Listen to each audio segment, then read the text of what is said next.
Thank you for joining this session about constant expression and path to safer C++. A little bit about myself before we go. My name is Mikhail Svetkin and I'm working at Remarkable. If someone knows, it's a small startup in Norway which builds digital paper tablets, kind of. We claim that we are better than a real paper.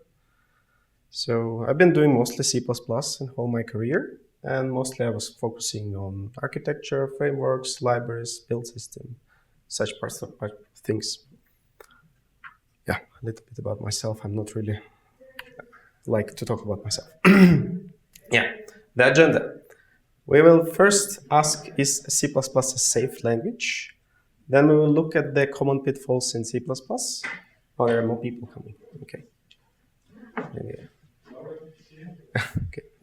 Then we will look at traditional solutions. We will look at the constexpr. We will talk a lot about constexpr in this talk. We will talk about evolution from C++11 to C++26. We'll try to solve some problem with constexpr. We'll try to look at the limitation. We'll try to push the limits. And we'll try to summarize these things. So what you're going to learn today, in my opinion, by the way, how many of you wrote any constexpr stuff? Okay, everyone. Maybe you will teach me something today. That's okay. So it's basically you will learn how to easy to make mistakes in C++, how to try to protect yourself from this, and how constexpr could help you. Okay, so let's start with a very cheesy question. Is C++ a safe language? And it's maybe some of you know the answer to that. Some of you think it's a wrong question. But by going to the different conferences, local meetups, people keep talking about if it's C++ a safe language and what it means and so on. And I think if you look at the news, I think last year NSA recommended to go away from memory safe languages. CISA also did the same. Then Google posted an article about how they're going to move away from memory unsafe languages. The same Microsoft Azure said that they're not allowed to write new code in C++. And last year at the DC Tech Town, it's a conference in Norway. If you've never been there, please come. It's very cool. There was a talk from Helge Penne. He's talked about basically what happened during 2024, he summarized everything very nice. But if we just try to summarize, everyone say don't use memory unsafe languages in your products, use memory safe language, rewrite in memory safe language, and if you think that R is just bold here just for mistake, no, it's everyone say rewrite everything in Rust, I think. And is everyone here C++ developers, right? Everyone code, yeah. Maybe you have a reaction like this, like me, when the first time thinking about that. What's wrong with them? Why need to everything rewritten in Rust? We all know that C++ is the best language, right? Right? Of course. Yes. But if we jokes aside, but if you actually look at the news, they always say about memory unsafe languages and memory safe languages. And after that, I was trying to actually Google and figure out what it means. It means everything that's not C and C++. Somehow like this, yes. But surprisingly, I found not a bad definition of it in Wikipedia, which is, in my opinion, not the best source of the true knowledge. But it's basically refers to one article. And I noticed that many people in their talks about C++ safety and memory safety, they reference the same article. And recently, Open Source Secure Foundation also posted their own article. And where I think they basically reference to Wikipedia and they reference to the same document. And they basically say that a memory safe by default language prevents common memory safety vulnerabilities, like access errors, like buffer overflow, buffer overread, and use after free, initialize variable when you access something like no pointer dereferences, memory leaks, race conditions, and undefined behaviors, basically. I think it's a very good definition in my opinion. Maybe someone has a different opinion. Feel free to say. So if I rephrase the question and say, is a C++ a memory safe language, what your answer would be? No. Right, it's not. I agree. So let's look at some common pitfalls in C++. And for that, I went through the common Vic enumerator website. There's top 25, and it'll give you such a nice list. I'm not sure if this font size is good, but I will read it. So basically, there is number 2 is out of bound write. Number 6 is out of bounds read. Number 8 common is use after 3. 21st is null pointer dereference. And 23rd is integer overflow or wraparound. This is the most common issues which happens in 2024, I think. Maybe it's not 2025, I don't remember. But yeah, let's take a look at some of this stuff in real code. So let's write a function. It's a very small function, so what it does is basically accept some characters and try to basically from them create some integer type. Everything good, no problem with that function so far. By the way, I will sprinkle a lot of errors in the code, so if you see them, feel free to say, or I will ask you. So basically we're trying to parse. If we parse correctly, then we return the result. If it's not, we say unexpected failed to parse. Everyone familiar with expected, by the way? Yes, good. So, and then say, at some moment, we have this function, we start to use it, everything is good. But at some point, we wanted to know what's the reason why it failed to parse. So we just add this one. We decided, let's format the error, basically. We failed to parse and we print the error. So far, so good. If you know, then say, okay, I wrote the tests, and I tried to put some valid input and some invalid input, and I check if there is a value, if there is no value, and I check the error is code 22, it actually says invalid argument. So, and when I try to run my tests, it's pass, invalid passed. When I deploy to production, it fails. Can anyone say now, if you see? Please? Yeah? Your format produces a string, but you were holding a string view, so it's out of scope. Correct. Std format returns a string, but error value is a string view. Since they have implicit conversion, it just works out of the box and no problem. And if you see, I actually tested on Godbolt, and funny, it was like all the compilers, all the platforms was passing the tests. No issue. It was like the beginning of the string was some garbage, but it always will finish with error 22 for some reason. I don't know why. So that's kind of interesting. So yeah, this is not a classical one, but one of the use after 3 examples. Okay, let's go forward. And let's say, well, we learn our lesson. We don't want to format the error. Let's just propagate it up and let someone else to do the formatting. So we run the tests, everything is correct, and production is green. Good. Now another developer decided to use that function, and he wrote this. He's parsing something, and he's calling our function. He gets like some kind of version, and then he tries to compare if the version more than 2, and that's it. Everything good? No? I see people say no. Okay, we will see. We will go forward and see the error. But can someone just say the error? The problem right now. Dereferencing the expected without checking. Yeah. We don't checking the value, and that's why if there is a value. But yeah. But interesting, if we run the tests and we say version 1, it will pass. Version 2 will pass. And in production, it again might fail. And the problem is, yes, we don't check if the value actually, the version has a value. And dereferencing, the star operator actually doesn't check the value at all. It just reads from the union. And just in case if the input at 1 contains some garbage, we'll get version 22 actually. So it wouldn't be, it's kind of undefined behavior, but because the expected is basically union of the value and error, and since all of them is like integers, just reading from value from that union will get us actually version 22.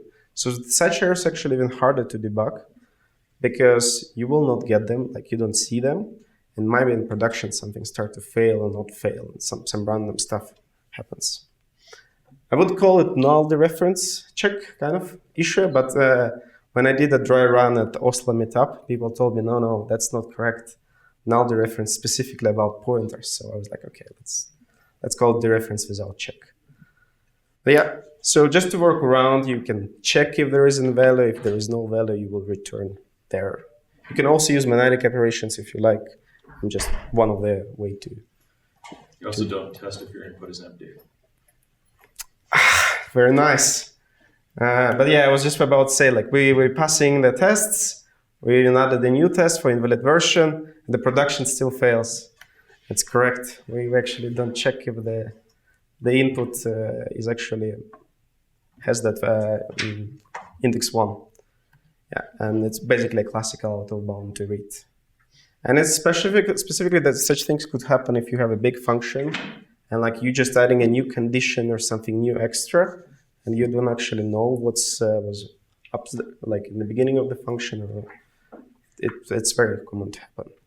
And I was thinking like how to fix that in this particular case. Of course, you could go and check the size before to do it. But I was thinking that you could use input at operator, but apparently stdspan doesn't have it. It's only in C++26, I feel like. Yeah, yes. 26. Yeah, I was like, okay. I It's okay. believe also the hardened standard library will check the indefinite span. The contract has been accepted and standard hardening is happening, so yeah, it will. If you enable the contracts though. Otherwise, it's still undefined behavior. Let's go a little bit further. I guess you've seen such functions in your code base before. So you have some settings and you're trying to load them from file. And what do you think if the function is like 500 lines? Does it ring a bell for you or anything like that?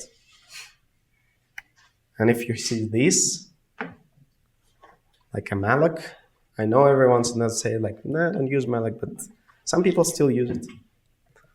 And then you see, I usually, when I see a malloc, I will usually try to find if there is a free. In this case, there is a free. And then somewhere in the middle of the function, there is like this.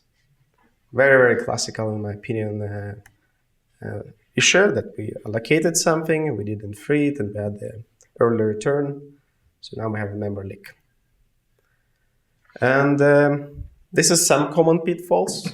We will try to solve them later. But just a little bit of reports. I think Microsoft says that it's most of the issues happens to memory and safety and all of these kind of examples. Google says the same, it's 67%. I think there is other company who reports the same stuff, but I just didn't find the kind of proof links to put it here. Okay, how to prevent such issues? I would say there is a traditional solutions, which involves static analyzers, which basically try to parse your code before execution, just and try to detect the issues. And there is Sanitizers, which is basically detects issues during the execution. And this is just my personal opinion about my experience with static analyzers. But I think that mostly they detect some semantic issues, like maybe some code styling stuff. Not really helps to fix these issues which we've seen. They also generate some false positives, but maybe like I didn't configure them correctly, or the places where I worked, it wasn't configured correctly. They very usually limited to translation units, so that they don't know, like they don't have a connections from what's from the other library or third-party library, so on. They're limited to predefined rules, so it's kind of hard to extend. They do not detect any concurrency issues. And in a way, they increase the build time because you kind of want to use them during every like a second build, but in that case, you need to run another program which will parse your source code. So yeah, and you already have an IDE which does the same. So like overall, I think it's increasing the build time. There is a couple of third-party tools available. I think the most common is CPP check, which is basically open source. There's a Clang Tidy, then a Sonar Cube, which is a proprietary thing, as far as I remember. And there's many other things you can find. And when I was preparing to the talk, I actually realized that there is now built-in features to the compilers to try to analyze this. I'm not that much familiar with them, to be honest. But I did run the code with them, all the examples, so I will tell what happened. If you try to integrate all of these analyzers, if you use CMake, it's kind of simple. You just need to set up the variable and tell what kind of rules you want to use. It will automatically, every time you build, it will try to run them. And if you just want to enable the built-in feature of the compiler, then just pass the flags.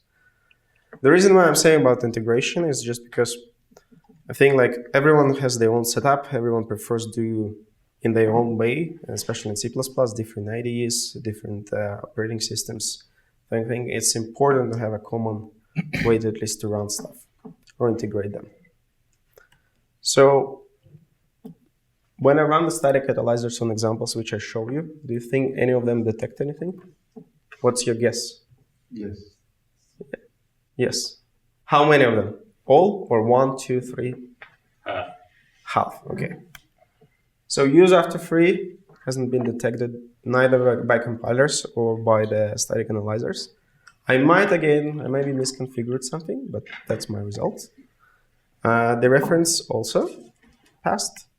Out of bound passed. And only thing it was detected is actually memory leak. All of them reported it because I think it was easy to see in the malloc is called.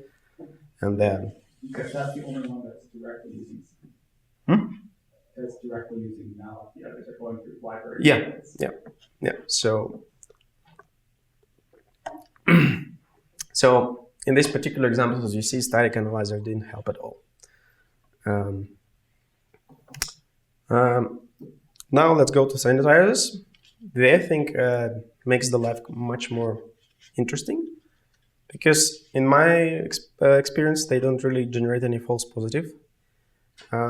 They actually detect the errors. The only downside is you need to compile it in a special mode and run. That might doesn't work if you have some like a specific platform like bare metal or like embedded or Windows, because Windows doesn't support all the sanitizers. And since you need to compile something, if you have some sort of third-party library which you didn't compile in that mode, that wouldn't be covered. I'm not sure even if you're able to link after that. Some sanitizers, yes, some no. Oh yeah, okay, yeah, good, thank you.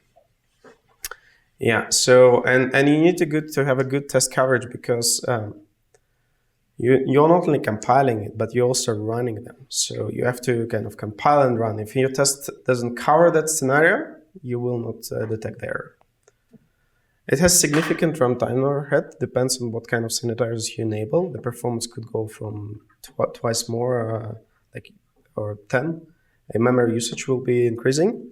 So again, if you're operating on some like a microcontroller, even though if you have some operating systems there, but your lack of RAM, that will not help you. It can increase build time and binary size as well. So, and sometimes it's a little bit hard to read reports. Sometimes it's very easy to understand what's happening. And as for sanitizers, the tools available, you basically have address sanitizers, which detects all the access to the memory, which was wrong. You have a leak detector, thread sanitizers, memory sanitizers, which checks that something initialized, and undefined behavior sanitizer. As far as I know, only MSVC supports only address sanitizers, nothing else, right? I think so. Yeah, because mostly my platform is GCC and Clang, so I don't really use MSVC, but I checked that it has address sanitizers at least. Yeah, and if you want to integrate, again, with CMake, it's quite simple. Just pass the specific flags and it should work out of the box. So when we run the we'll try to run them with our tests. Use after 3 will be immediately detected. Memory leak will be detected. The interesting thing is happens when you do, remember we did the parse header, and the version 1, if you don't do this condition with version 2, will actually pass. because there is no undefined behavior involved in that moment. Yeah, if you go the parser header version 2 again, but valid input, it's okay again. And only if you actually pass if you have a test which actually tests invalid version, then you will fail it. So this is a good example of showing like Sanitizers is amazing, but if you didn't test it, it will not be caught. And out of bound was immediately detected. So if we just summarize on the traditional solutions, I would say static analyzers are good for checking semantics, code style, like maybe some small things. Sanitizers actually detects that errors. All of the solution increase the build time. There is some runtime overhead in terms of sanitizer. They're not enabled by default, and you need to configure them. So if you're a small company, or like if you're basically don't have a specialist, you might will not even get anything from that. So this is the traditional solutions. What else can we do? Anyone guess? Constexpr. Right. What we can do is construct all the things. Everyone knows that picture, right? It's from CPCon 2017, when Ben Dean and Jason Turner show how to make a compile time JSON parser. I think this is the talk which actually opened the constexpr for me. I didn't use it before. And 8 years later, we still don't have all the things, but we have most of the things nowadays. Yes? There is a paper that almost completes the entire picture that should get into cplusplus 26, so almost the entire standard library. We will go to that point. I actually didn't know about that before I did the talk. Yes? I want to point out that the picture, when you asked who did the picture, that's actually from cartoonist Ali Brosh. Okay. I didn't know the reference. Thank you. Read her book. It's great. Okay, let's go quickly through the constexpr, what it is, standard by standard. And let's start with C++11. So it's basically, in C++11, the constexpr specifier has been introduced. You can apply it for the variable or the function. And it says that it can appear in constant expressions. And if you look what's the constant expression is, it's in a standard, there is a 5.19 section, and there is basically, it says everything is a core constant expression unless, and there is like, I think 2 or 3 pages of unless. And I think the one of the point was actually for me in this talk important is that the operation that would have undefined behavior. That means this constexpr kind of free of undefined behaviors. And we will look at that later. And there is basically 0 library features as far as I know. I don't think that you can do anything with std in C++11 with constexpr. Okay, let's look at some code. I didn't try to write the binary search. It's actually possible to write it in C++11 with a lot of wall plate of text. But yeah, it took something more simpler. And if you think that I like to write the functions in one line, no, it's just because the only thing you can do is one-line functions, and you're allowed to use ternary operator to do the conditions. And the way it works, basically, you mark the function constexpr, and then when you invoke the function and assign the result to a variable, you need to mark it constexpr as well.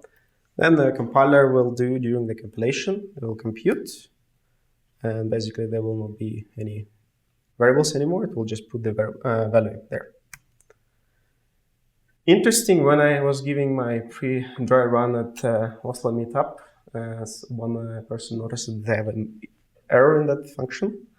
Do you see what's the error here?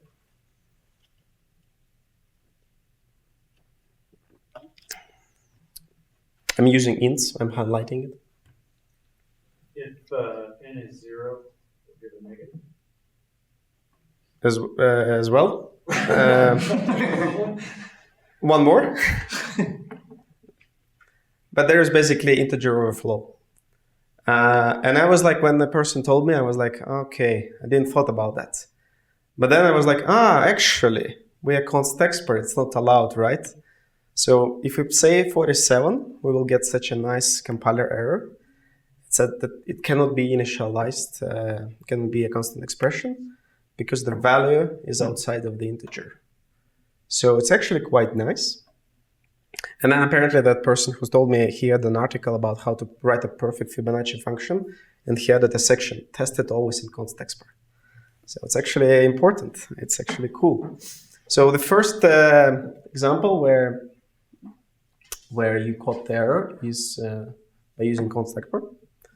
Let's go a little bit further. C++14 was like a big change because now you can use if, else, for, while, and do while, and all of the things. You can create the local variables. And few library features started to appear. Some classes started to be marked with constexpr functions. And for example, std array, it was not fully marked with constexpr. I don't know why. But some of the calls was marked with it. I think the same for std tuple. And now you actually can rewrite this Fibonacci function like that. I'm not sure if you prefer the previous version or that one, but I just want to show what you can do. And it works the same way. So basically you will get result. So it was very cool, and I think it's opened much more possibilities what you could do. And then C++17 arrives, and it introduced constexpr lambda and if constexpr. And I actually didn't know that lambda wasn't constexpr before that. I think as I mentioned, I learned constexpr when it was C++17, so I assume it was before, but apparently it's not. So, and yeah, and more library features started to be marked with constexpr. Yeah, and example of the lambda. So we can write our max lambda, and what will happen is that if you call that lambda and try to assign a result to a constexpr variable, then the function, the lambda, will be treated implicitly constexpr if it's possible. If not, the compiler will tell you it's impossible. But if you really want to specify that it's a constexpr lambda, you can put it here, or you can put from other side. Both of them, I think, equivalent. That one means something quite different. Is it? Because that declares the variable max as constexpr, not. Yeah, which will implicitly means that the variable is a constexpr, right? But you still can call it, and it will still be constexpr in that context. It all works and has the same effect. It's just it doesn't quite mean the same thing. Agree. Yes. But from the constexpr perspective, it will work the same. Yes. Okay. And then basically you will get your number. I will also highlight that there is this if constexpr. I didn't come up with a very good example how to use it in terms of memory safety in this particular case. I just want to highlight is that you basically, if you have a function which accepts multiple variables, arguments, you can actually write a condition and disable like either else branch or the if branch. We will look at it further, so it's not really important. Just want to highlight the feature.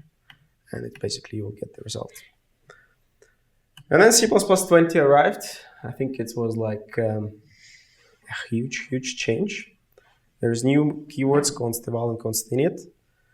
And you're allowed to do new and delete. You're allowed to do try and catch inside the constexpr functions. Virtual functions becomes the constexpr.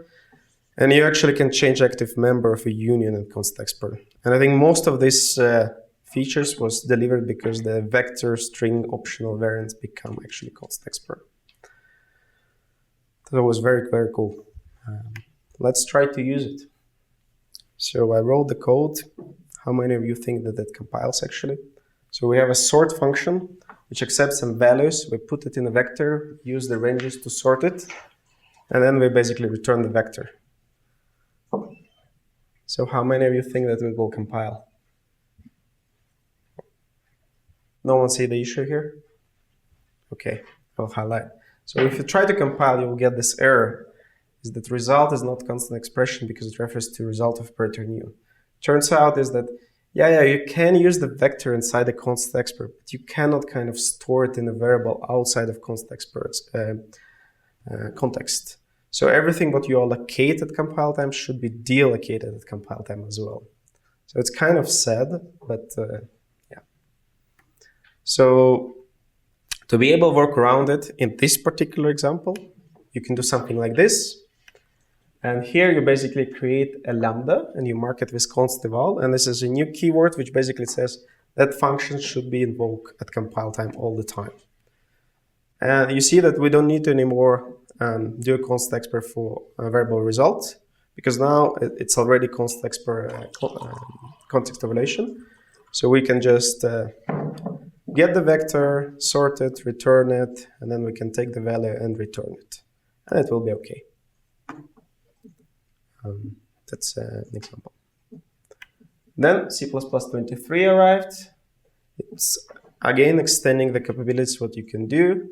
You're allowed to now use a static constexpr variables in the functions. There is if const_eval, basically allow you to determine if the function is called inside the constexpr evaluation or not, and more other things. And again, as library features more and more of the std library becomes constexpr friendly. So remember we had this issue that we cannot do what we wanted. In C++23 you kind of can, and to achieve what we see on the screen you need to do something like that. It's a lot of code, and I hope font size is okay, but I will go through with you. So we have a sort function which accepts a lambda. A lambda in that case will be implicitly constexpr, so no problems. So after that we have another immediate invoked lambda, which is basically what we do inside. We take our vector. First, we take the size of that vector. Then we actually get it another we call builder twice, basically. Once for getting the size, second to get the vector. Then we create array, because std array could be stored. Vector is allocating and should deallocate, but std array is fine. Oops, sorry. So then we basically copy all the value of the vector into array, we sort it, and then we return the array. And we store it as static constexpr. That's perfectly fine. Now we can return the span. So basically, we kind of get what we wanted, but in a very, very wrong, I would say, way, but it's how it is. And if you didn't understand how it works, it's perfectly fine. I myself watched this talk by Jason Turner. It's like, I think, almost 2 hours was a talk or something, explaining how the constexpr two-step model works. But the idea is that basically, you always, when you work with constexpr, first you need to calculate the end size of the result. Then you can store it in some vector or std array, and then you perform all the operations, and then you store it into the std array. Yeah. And then C++26 arrive. There is more improvements what you can do. Cast from void, interesting. There is exceptions. Now you can actually not only throw the exceptions in constexpr, but you will actually see the result of it. You can also do user-generated static assert messages. And there's more and more library features again. I've missed, when I was preparing to the talk, I actually noticed it only yesterday. There is actually a paper which was mentioned. I think there may be even 2 papers. One is which is actually allow the containers to be constexpr. So I think from C++26, all the std containers are constexpr. And I will talk about it a little bit later. Yeah.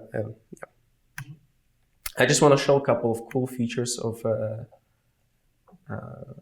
C++26. So basically what you're allowed to do now is like static assert, and if it's false, you can format the error. How many of you think that it will work, actually? It says it should work in the paper. I think there was reasoning for that. But what you will see is actually, it says, we forgot the sprinkle constexpr for std format. So unfortunately, it doesn't work. But there is a proposal. I think it's maybe we'll accept it. I'm not sure. Maybe someone, yeah, okay. It's design accepted. It has to pass wording review before. So I hope, finger crossed. It's a really missing point, because you can actually format the errors, but you cannot. So with this proposal, you will be able to get this, which is quite nice. So, which is very, very important feature for the constexpr stuff, because now you can actually format the errors and be able to debug in a way. Yeah, and another feature is that since you can format the errors, you can actually now throw. You could have thrown before, but you will not get what's the inside of that, what's the message of it. Now you actually, if you compile, you will get correct, you will get actually the message, which is quite nice. Okay, that was a quick overview of constexpr. And now we'll try to use the constexpr to actually solve our problems which we solved before. Okay. So let's talk to the case study. So use after free. So as we know, to be able to make the function constexpr, we need to add the constexpr. And then when you go to your test, by the way, this is catch 2, just in case, you need to add the constexpr here. And then you, in the catch 2, you have this, instead of require, you have static require. It's just a fancy wrapper over the static assert. And then if you compile the code, you will get, for some reason, valid input failed. And invalid input failed. Does anyone know why? Is it because it's compiling the both regardless of what you're running? No. It's because, again, it's the format, it's not constexpr, yes. So please. It's just, yeah. But let's just, for the test purpose, assume that we have some our stdx extension and we have a format. So that's the kind of a valuable lesson, is that every time when you take the function and you add the constexpr, when you try to run, you will actually see what is not marked as constexpr. So it's actually interesting in a way. Yeah, so when you mark it's a constexpr, if you take the std format, which is can perform, so you will get valid input passed and invalid input didn't pass. And you will get a beautiful error. So you basically will say that you cannot initialize the result as a const expression. It will tell that it points to sub-object of temporary, and it will tell where it happened. This is, by the way, Kalang reports. GCC is not that nice, and MSVC sometimes also not that nice. So in this example, all the examples, I try to highlight how Kalang does, and not the GCC or MSVC. Sometimes GCC also reports a very nice error, but the Kalang, I don't know, it just points exactly what went wrong. So it's very, very nice. Okay, and also, as you noticed, the valid input was passing. So the constexpr evaluation in terms of memory safety works the same as sanitizers. So if you don't test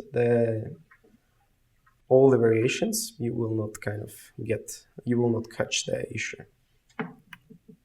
Okay, if we go to the next example of dereference without check. So that was the function, and that was the issue. So in this particular case, let's just add the tests. So we have an input, and the second element in array is some garbage. And when you run the test, if the valid input is if there is a valid input, then it's perfectly fine. Invalid version 2 valid as well. And only when you pass the invalid version, then you will get an error. And again, this is a Kalang, which basically will tell you exactly that you're trying to access the value instead of initialized error, which is quite nice. And in case of out of bound read,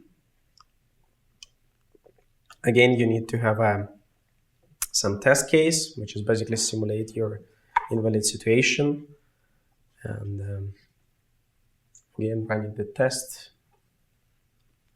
Oh, I have a typo though. It should be valid version, but yeah, invalid input will report you that, okay, you're out of bound basically, and it will tell you exactly what happens. Again, it's only Kalang reports nicely like that. GCC and MSVC sometimes does that, sometimes really. I don't know what it depends.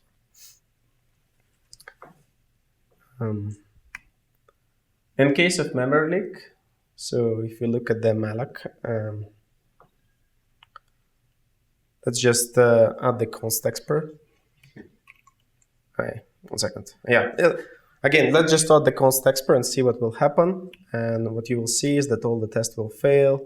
And it's because, well, your file read function missing the constexpr, malloc is not constexpr, and free is not constexpr.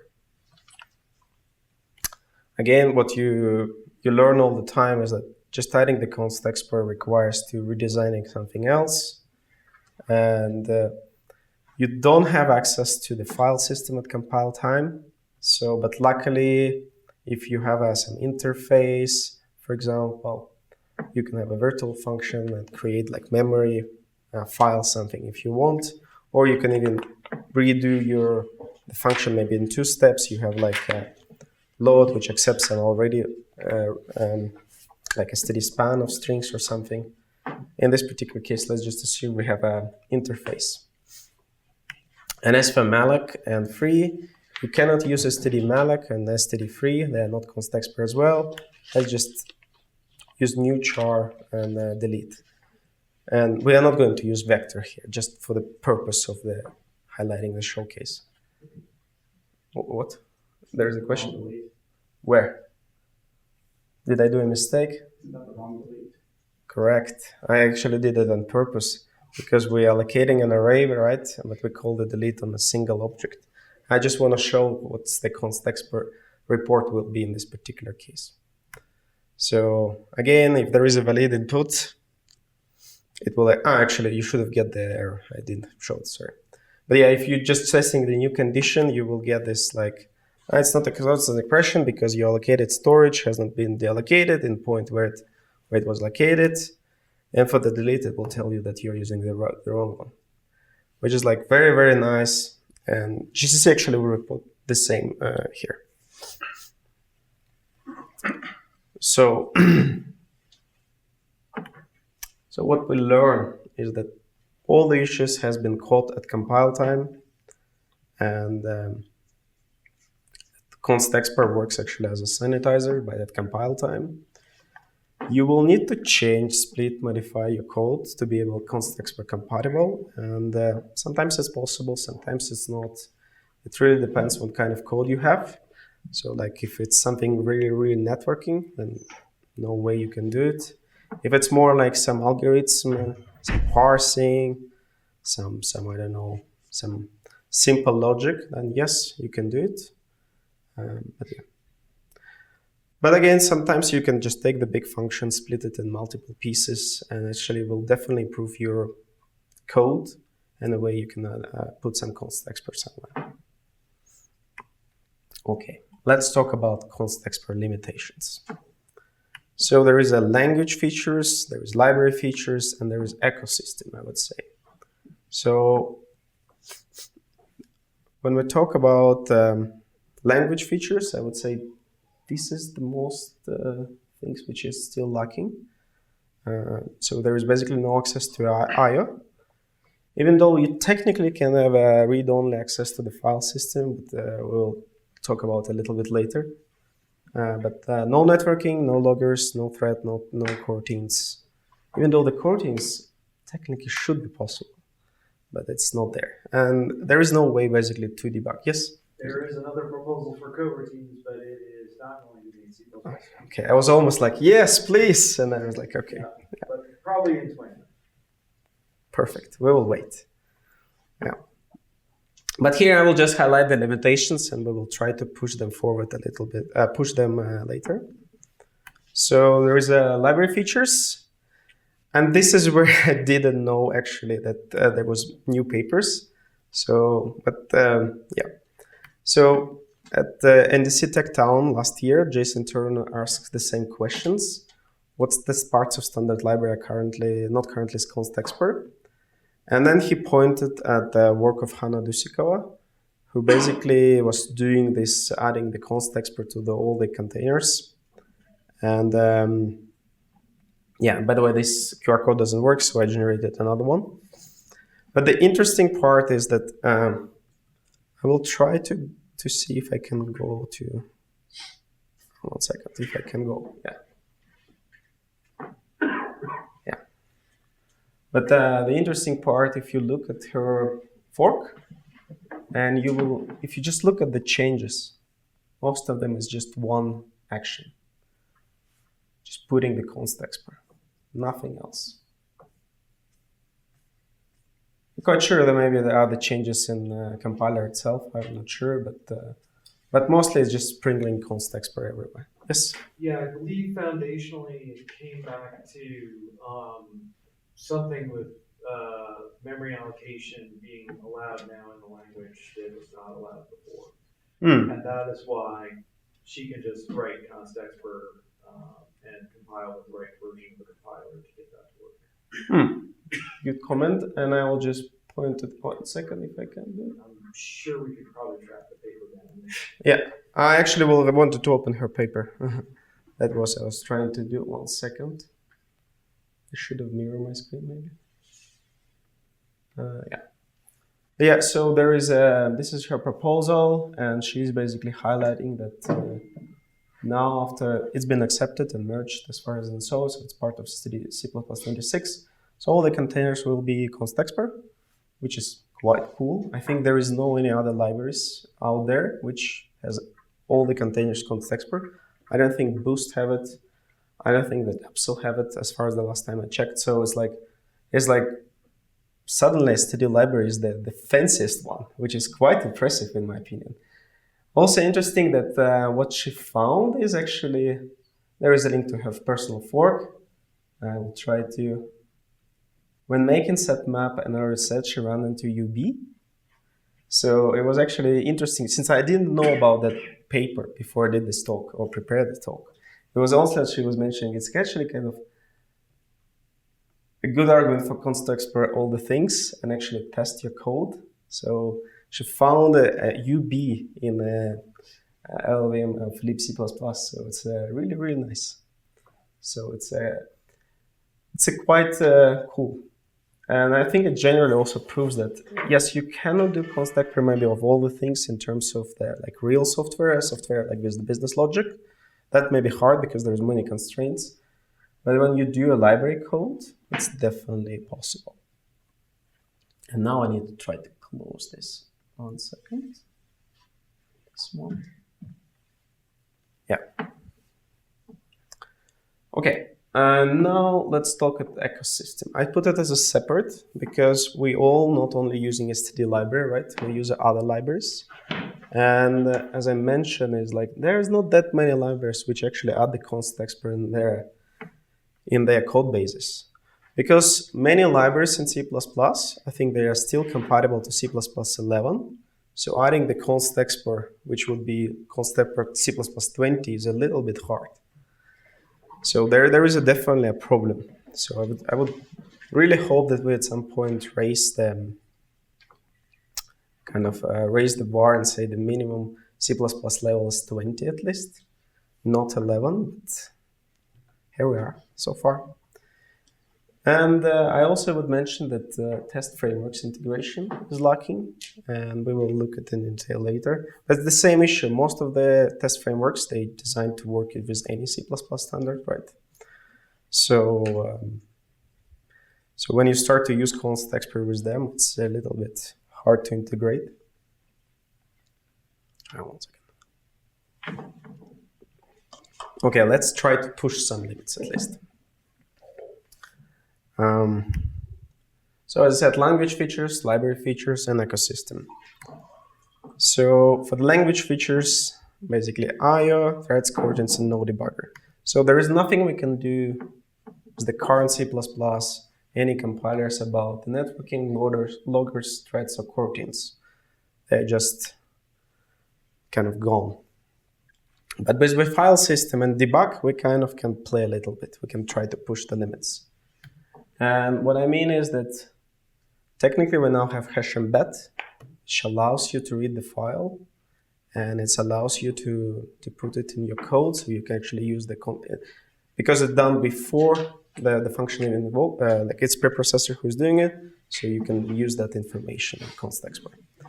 And also, since we've been with C++ for a while, we have a fancy build systems. They can read the files, they can generate the headers or CPP units. You can do all the crazy things with them. So it's a limitation for sure, but if you really, really need to simulate the reading from the file, kind of you can play with that. There is no debugger, as I mentioned. I don't know if any IDE provide any tooling officially.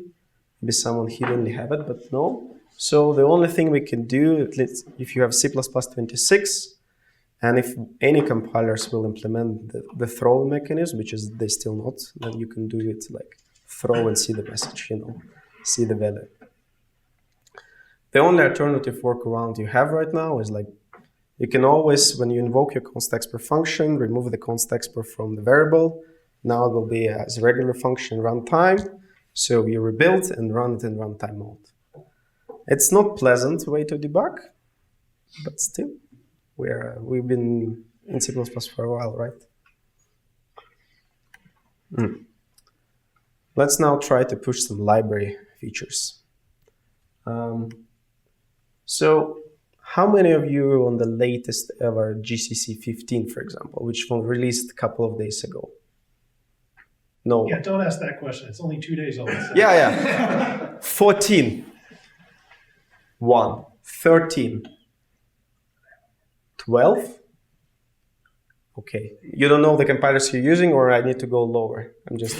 We don't use these. Switch to using Clang. Clang, okay. Which version of Clang you're using? 19. 19, okay, good. But what I want to highlight is like, if you go to the website, like CPP reference compiler support, you will notice that some features appear with the different versions of a compiler. And for example, in our company, we had one limitation that we need to use GCC 11.4. So we cannot use a vector string because it appears in GCC 12, for example. I think it's 12.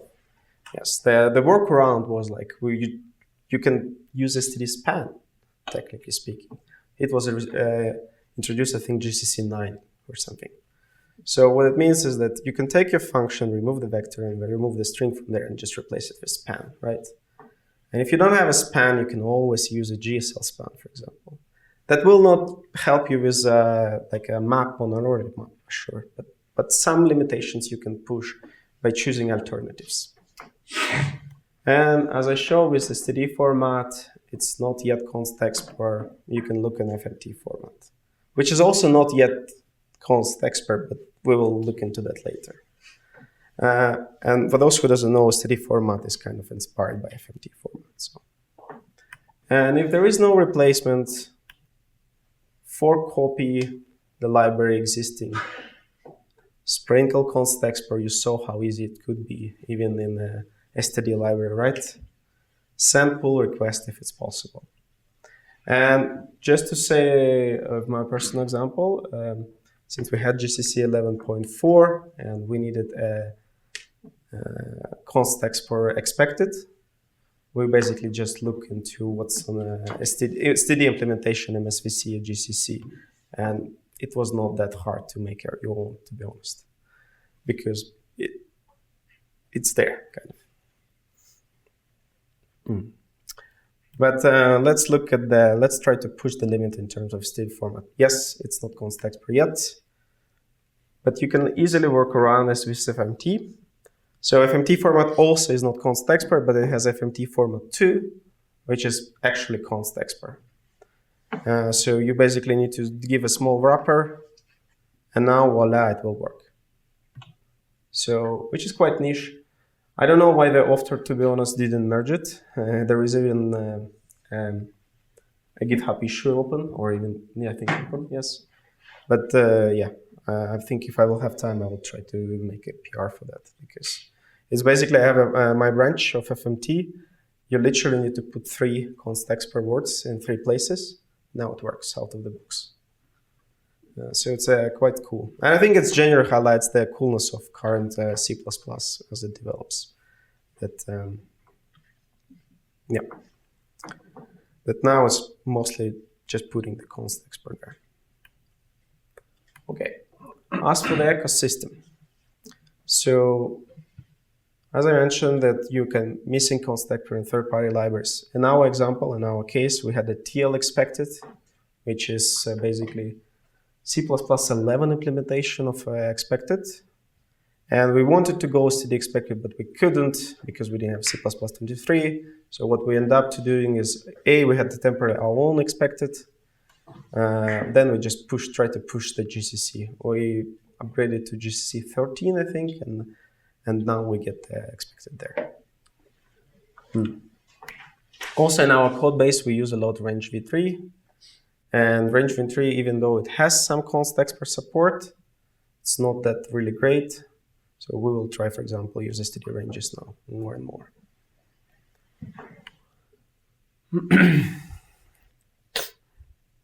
Test framework integrations. That is a hard topic, and I will try to put a lot of code here. Just be with me. By the way, how many are using your catch one? Everyone else, 2, 3? Gtest or something else? Okay. Yeah, it's almost the same story. But yeah, so let's just take a simple test case without any meaningful inputs. Basically, let's put some false condition, and when you run it, you will get an error like this. Just say fail it and try to print the message. In catch2, you have the static require, which will print you this static assertion failed, which is quite nice. The only problem with that is that since it's compile time error, so for example, if you have some integrations where you actually tries to collect the reports and store it somewhere to see the regressions, now you have to work around because that's actually failed to compile your code. Now it's a hard error. So you could technically work around it. You can first make a constexpr variable as a result, and then use require if you really want. The only problem is that now you kind of lost the error message. So when you see it's like require result fail, okay, what's exactly failed? It's a very naive example, but we will go further. So let's just make something more meaningful. Let's say I do a std array with some values, and I try to sort it. And in this case, I specifically just made a mistake. I compared the first element with 4. I will get this result. 3 is instead of 4. If you do the same with static require, first of all, you will get the errors that, static require required to be with constexpr. So we need to mark our variable as constexpr, right? And when you mark the variable constexpr, now you get another error, is that std ranges sort is not able to use because now we marked variable constexpr. That means it's const. We cannot apply sort. So we need to do something else. And one of the workarounds is that you can make a immediate invocable lambda. You can mark it as const eval. And now we're in compile time constexpr evaluation context, so should be fine. So we have this const eval and we do immediate invocation. The issue would be is that static require will not work anymore. Because even though we're in a const expression evaluation context, the data variable is not marked as constexpr. That means you cannot use it in static assert. So what to do? You can again you make your lambda, perform all the steps you want, and then return result, and then maybe apply the static require. And now you get an error like this. It's result 0 equal 4. We don't actually even know what's wrong. It doesn't give us any information.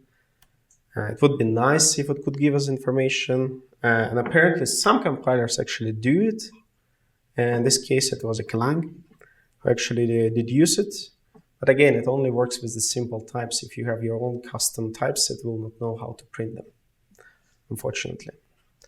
So it would be really, really nice to have a meaningful information. Otherwise, you need to drop the constexpr and replace the static require with require. I think actually Jason Turner on his talks recommends to do that all the time. And I think it's kind of the way to do it. But I think the issue is that, again, if you push something on a CI, because we all have like limited amount of, if you work with like many platforms, that I cannot test something on my Mac if it's supposed to be tested on like some Windows machine.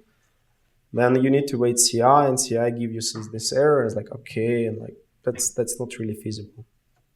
So it would be nice. It would give us actually meaningful information.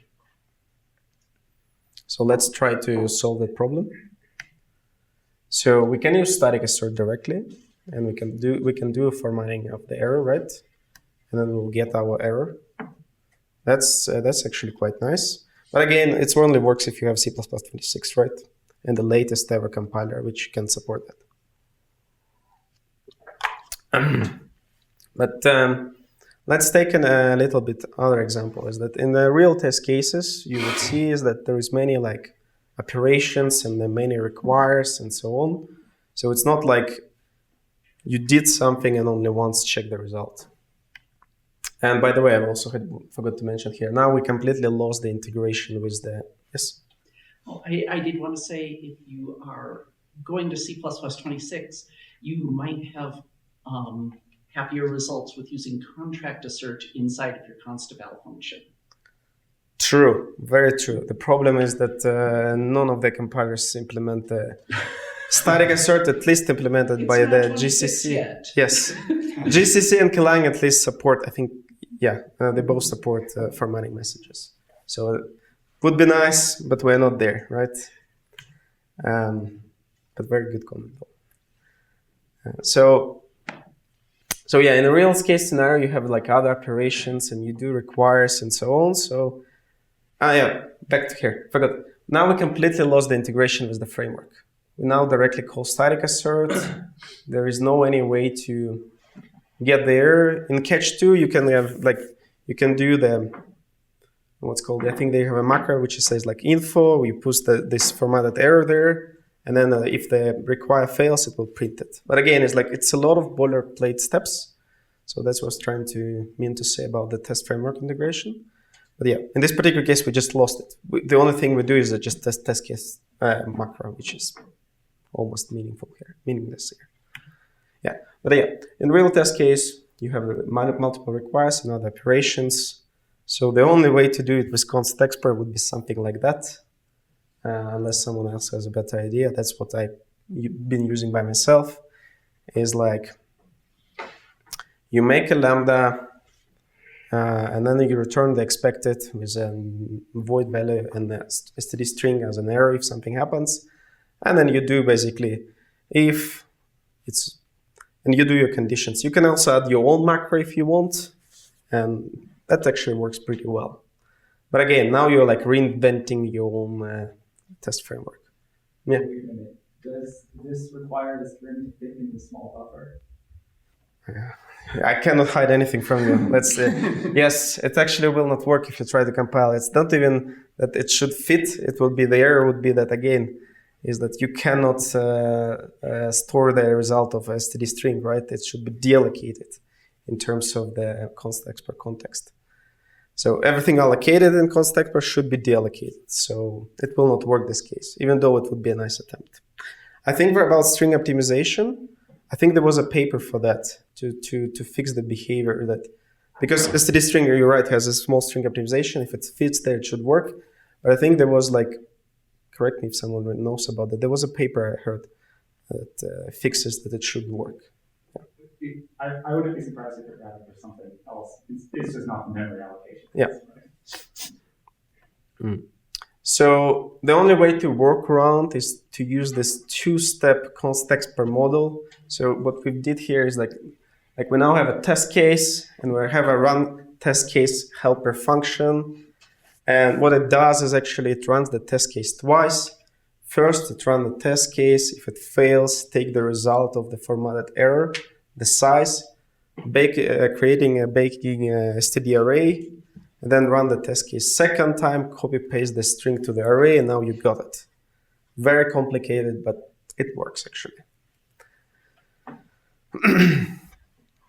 and yeah, it's a little bit sad that you need to do that, and I'm not going to show how it looks like. Again, go to the Jason Turner talk. He explained it much, much better than me. And he spent like 1.5 hours to explaining how it works. But again, you see, we keep losing the context of that we have a test case in the framework here.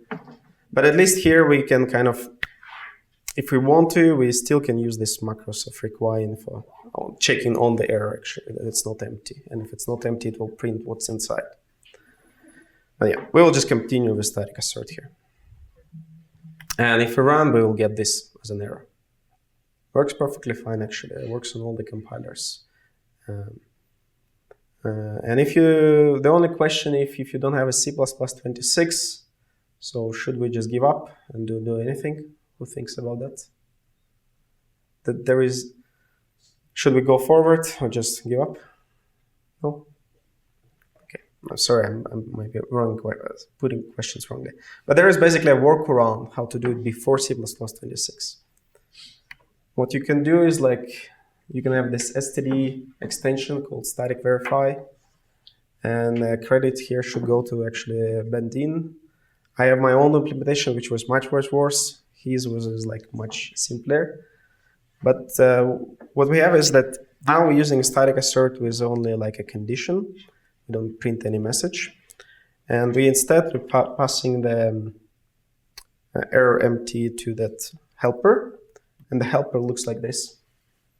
It's basically two concepts, one invoking another.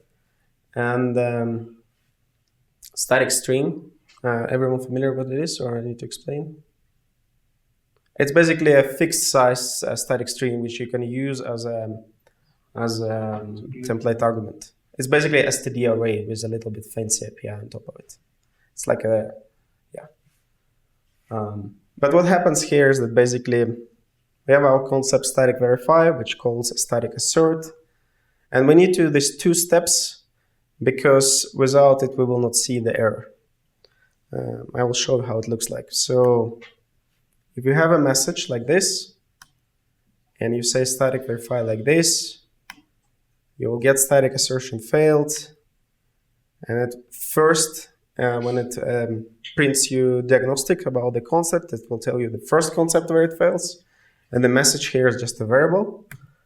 But the second one will actually print it like this. It will tell you static string and it will print you the message there. Yes? How much does that vary by compiler? Hmm? How much does that vary by compiler? Very good question. Because the MSVC unfortunately prints ASCII characters. But you know, again, if you again, like if I'm on my Mac and I cannot develop an MSVC, right? So I can at least run it on a CI. I will get this ASCII characters and I can put to my script ASCII to a real string, right? And it will give me a valid value, kind of a valid message. It's not, but it's some kind of pushing the limitations, right? And this, by the way, this solution will work with C++20. So you don't need to wait 6 years to be there. Yeah, so, what did I repeat it again? Sorry. Yeah.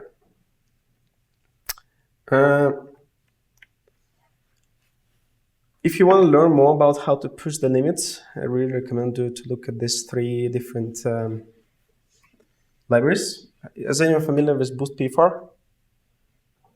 One. Do you have a question or no? Sorry. Yeah. Yeah. So for those who doesn't know, this is like introspection with C++20 without reflection. Basically, it's there. So you can iterate over the structures. You can basically get the member name and the type. It's really amazing. And yeah. But if you look in the inside, what kind of hooks it uses, it's really interesting. There is another library which is called magic enum. It's basically you give in the enum and you will get a string out of there. It uses a lot of kind of implementation defined stuff from the compiler, but works on all the compilers, major ones at least. And the FMT itself, FMT is if somebody from the standard committee here, I can tell, but I remember that I heard the rumors that when FMT std format was proposed in the standard, it was says, well, we need to verify the format string. and no one knew how to do it. And I think it was invented during that process. Is it correct? That is how the story is told. Yeah. Okay. Let's keep it that way then. That's the Yes. story told over drinks. Yeah. Well, I think the technology was there, but maybe the author of FMT wasn't entirely certain how to leverage it at the time, which is completely fair because it's a while back. Yeah. So, yeah. But if you look inside how it's implemented, it's like basically a couple of lines of code which makes the difference. And you need to know about that or somehow invented it. So it's a very good source of, and again, like FMT, question? I just wanted to add to this list, Hana CTRE library is also doing amazing things with constexpr. Yes, true. I forgot. Very good comment. Yeah, for those who doesn't know, this is a regular expression library from Hana, right? And she's basically, I think she's mostly like inventor how to do this. Very sad that I didn't mention her. I'm sorry. Yeah, there is also Jason Turner. He has like a YouTube channel, as far as everyone knows, and he has like a list of constexpr talks. I think it's very big, and if you want to learn something about constexpr, go there. I would also mention Ben Dean, even though he doesn't have that many articles, at least in there. But I found like formatting diagnostic with C++20, which was like a really cool thing. I had my own solution, but it was like really, really hacky because the way I did this, I'll show you. I'll tell you. Was it? Here.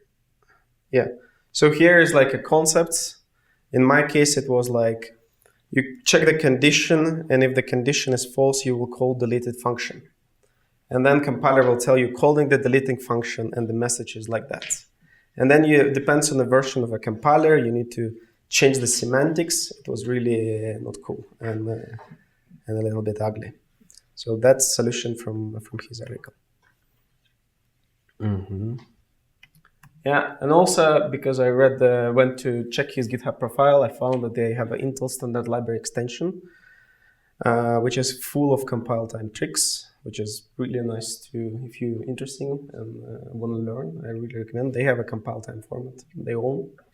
I don't know the reasons why they have it, but I looked at the implementation, it's quite interesting.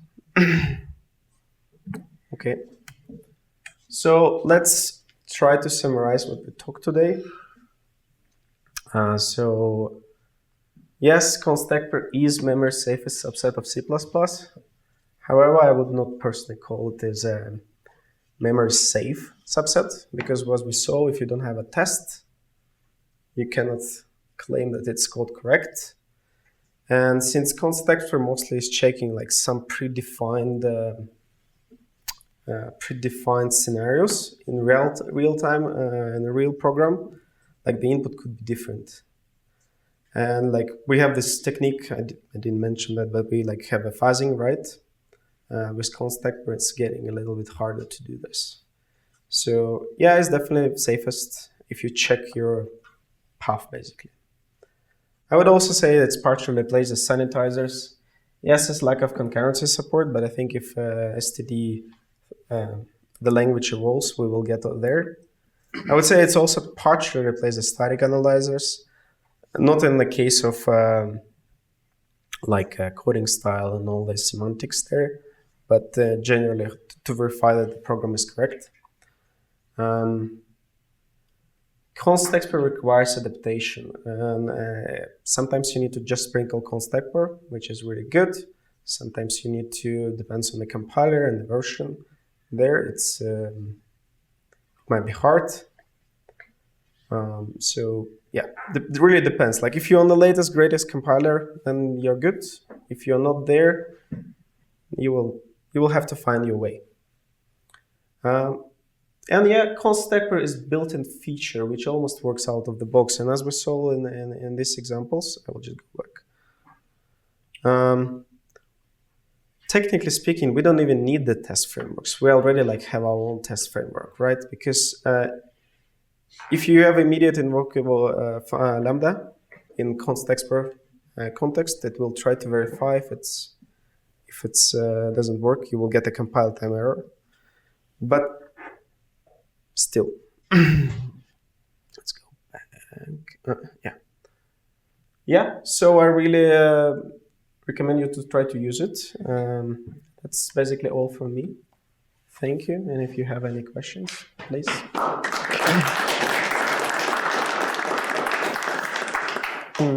That was behind first. How much of C++ code do you think you can cover with like static or with constexpr assertions? Like, because clearly you can't get all of it, but how much do you think you like actually like percentage-wise?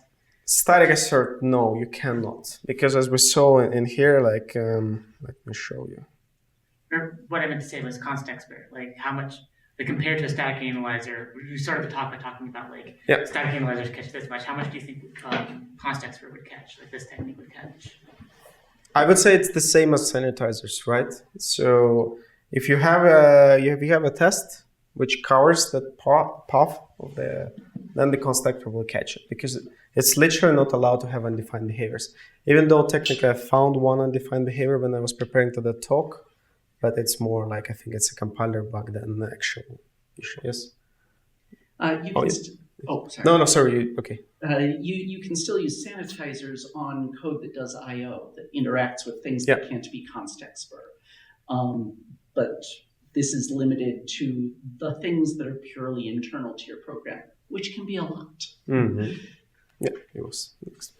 What is the compile? Sorry, there is a. Go. So do you have a sense of how much running the tests as constexpr in the compiler impacts compile times? That's my question. Very good question, and I actually did benchmarks, but I was not satisfied myself with results because I wasn't thinking that it's good enough. But yeah, constexpr was faster. It's literally compiling the code with the compiler was faster than running building with sanitizers and running with sanitizers. Because again, we have only one step, right? You only have a step of building, and you don't need to run it. So, but again, I didn't put that slide here just because I wasn't sure it's a good enough benchmark kind of. And would that be impacted by how much you run the same function, say 1,000 different times with different parameters? I didn't, to be honest, in all my test scenarios, which I didn't even notice like modern compilers are quite sufficient in, like back in the days, I remember when I started to try to play with constexpr, I used to work at Kid Company, and they have a limit of C++11, and I need to implement the quicksort, I remember, for some reason. And I did implement it with constexpr and C++11, and at some point you will see that the memory consumption during the compilation skyrocketed. It was like, I think, to do a quick sort of, 30 elements, it requires like 5 GB of RAM or something. And compiling was a minute. But if you take the same piece of code and compile it with modern compilers and a little bit make it code which not C++11, it's like, no problem. But that's what I noticed.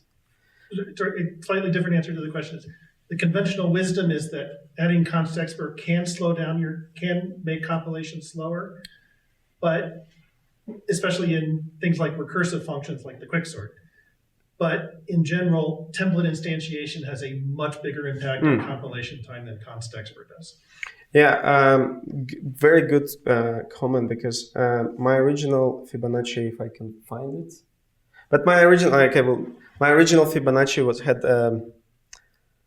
had more recursions. So even if you try to calculate, I think 15, you will be basically out of RAM, because the recursions is much more costly than regular constexpr. And if you rewrite it with just a plain for loop, no problem. But then I optimize it out the algorithm. I would be thinking more of cases where like, I have a test case that has like 200,000 checks.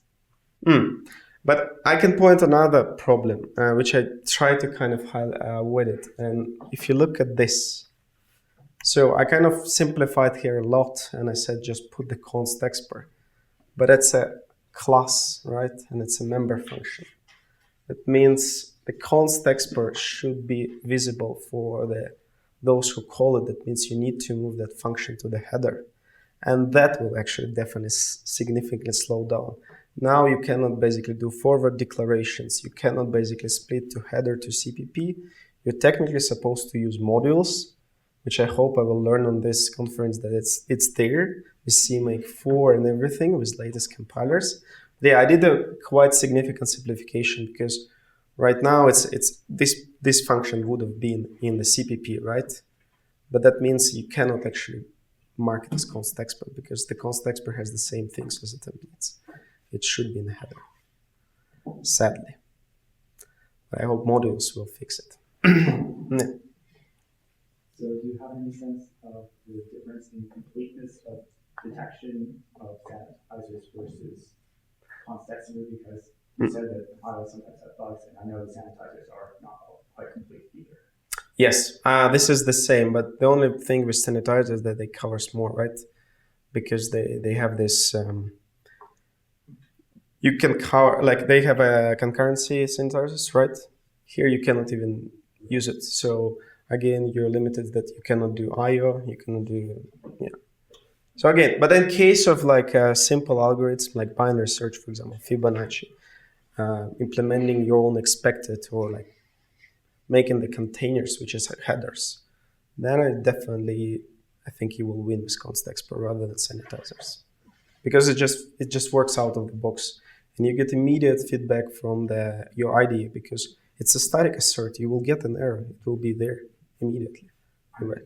I just set sanitizers in CMake and just let it run on everything. Yes, but then again, like not everyone needs to do this, right? And it's just. I think in my experience where I used to work, people tried to avoid to run sanitizers, not because they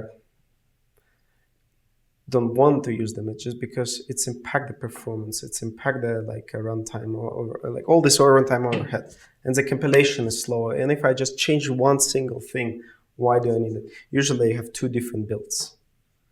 Yes, but again.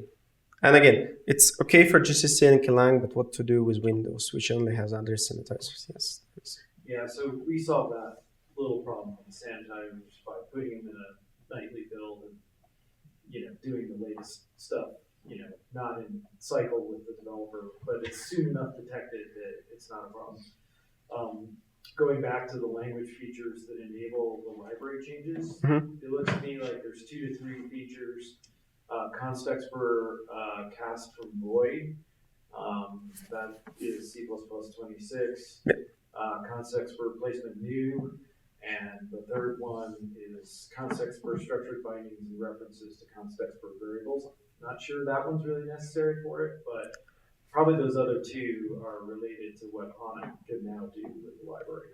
I think all of them are important because in a way that if you have a function which does that, then without these things you cannot just adapt it, and then you need to either rewrite the function or do something like that. You can imagine the standard library doing that kind of stuff all over.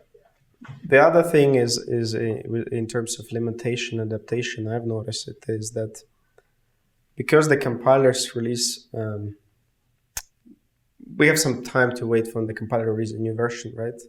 And very often what I saw is that someone says, well, we have a std variant constexpr, and then like one single method is not constexpr. And it's like, okay, I cannot use it. And I've noticed that issue when I was doing my own std expected, which was using std variant inside, and the swap function of std variant on Mac was not marked as constexpr. And the compilers was giving me such a weird error message. I wouldn't even understand what it gives me unless I went like line by line and commented to figure out, oh, okay, that's a swap. Okay, it was like swap. So there are many limitations, I would say, but again, with it's getting better. It's getting better. I think Hana proves that it's. Yeah, and I forgot there's actually one more, which is the constexpr exception one that you did mention. Yeah. But nobody implements that yet. Yeah, but there will be a real game changer because now you can use it as printfs basically. Yeah. Because the compiler will have to print the message for you, which is really nice. Any other questions? No? Then again, thank you. And just want to say, if you want to see something live, I have all the examples on my PC. I can show how it actually looks like in real life. Yeah. Thank you so much.